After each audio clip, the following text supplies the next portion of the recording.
बिस्मिल्लाहिर्रहमानिर्रहीम। अस्सलाम वालेकुम फ्रेंड, क्या हाल है? उम्मीद करती हूँ सब ठीक ठाक हो गए। अल्लाह मियाँ आप लोगों को आबाद और शाद आबाद रखे, अपने घरों में खुश रखे। आज आपके साथ रमज़ान की आमद है, तो अल्लाह ताला हर किसी को रमज़ान नसीब करे। तो मैं मैकरोनी पकौड़ा बना रही हूँ। ये मैंने बंद गोभी, सब्ज़ मिर्चें, पुदीना, सब्ज़ धनिया और शिमला मिर्च और ग्रीन प्याज और वाइट प्याज, ये सारे मिक्स थोड़े थोड़े हस्ब ज़रूरत ले लिए। और एक मैंने बारीक कटा हुआ आलू ये जो है ले लिया।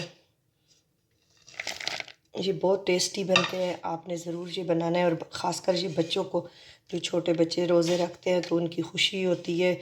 और ये एक न्यू एडिशन हो जाती है कि चलो बच्चे खुश हो जाते हैं कि हम वही आलू प्याज टमाटर के पकोड़े ही बस ये करते हैं।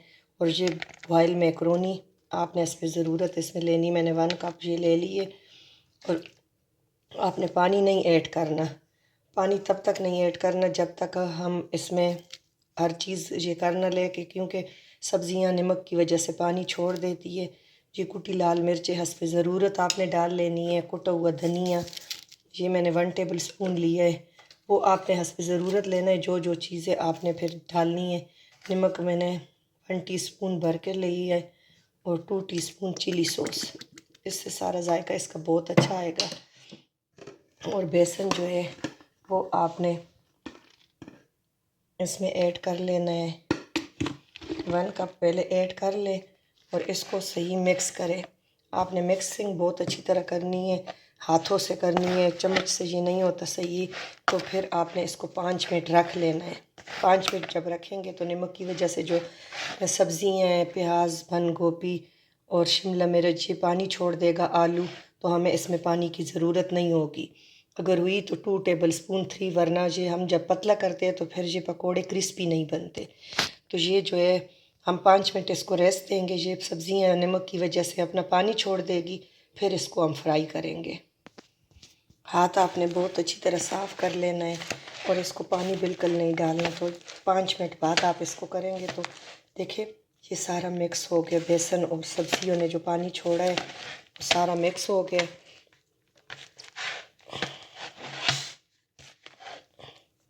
अब 2 टेबल स्पून के करीब मैं इसमें पानी डालूँगी, बस 2 टेबल स्पून। फिर अगर मैं मिक्स करूँगी, अगर ज़रूरत हुआ तो फिर मैं इसमें 1 टेबल स्पून डालूँगी। पतला नहीं करना, जितना हम पतला करते हैं फिर हमारे पकोड़े क्रिस्पी नहीं बनते। तो ये जितना भी थिक होगा और गाढ़ा गाढ़ा पेस्ट होगा तो ये होगा 1 टेबल स्पून के करीब में। और इसमें पानी ऐड करूँगी, बस इनफ है। इस स्टेज पे आप थोड़ा सा नमक चख लेंगे, टच करेंगे तो आपको पता चल जाएगा मिर्ची आप कैसे खाते। बाकी हमारा बैटर देखे रेडी है। और हाथों से जो पकोड़े बनते हैं ना तो वो उसका बात ही और है। अब मैं दूसरी तरफ ऑयल गरम करती हूँ और ये बैटर हमारा रेडी है। मैं हाथ साफ़ करके तो मैं दोबारा आपसे कंटिन्यू करती हूँ। ये चमचे से मिक्स नहीं करना। ऑयल हमारा गरम हो रहा है, अब हम आहिस्ता आहिस्ता करके तो इसमें पकोड़े तलते जाएंगे। ये बहुत क्रिस्पी बनते हैं, एक दफ़ा आप ट्राई ज़रूर करें तो आप बाकी पकोड़े भूल जाएंगे। और इसका जायका भी माशाल्लाह बहुत अच्छा होता है।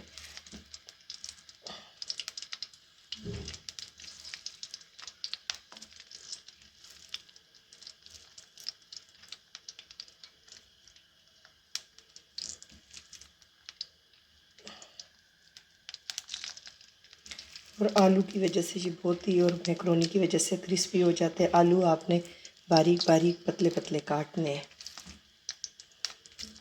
बस ये हमने बंच डाल दी है और इसको मीडियम आग पे गोल्डन तलेंगे। देखिए माशाल्लाह से अब हल्का हल्के गोल्डन होना शुरू हो गए हैं। तो इसको अब मैं साइड चेंज कर लेती हूँ।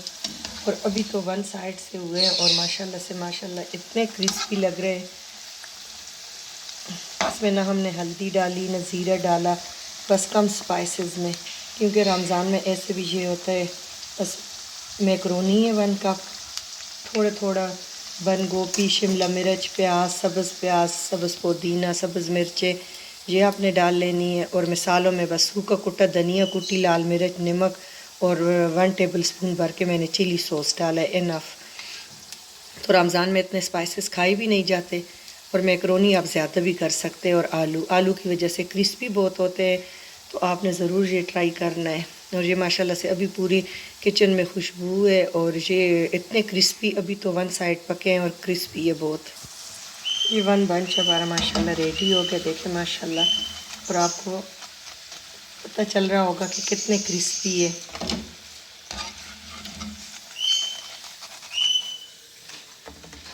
इस तरह मैं सारे तल लूँगी।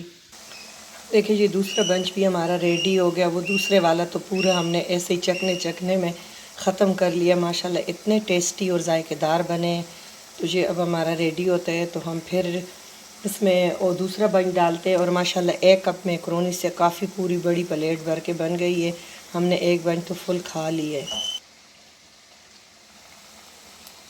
तो आपको अगर हमारी ये रेसिपी अच्छी लगे तो आपने चैनल को सब्सक्राइब करना है। Thank you for watching. अल्लाह हाफिज़। और फैमिली फ्रेंड के साथ ज़रूर शेयर करना ये recipe. Thank you for watching. अल्लाह हाफिज़।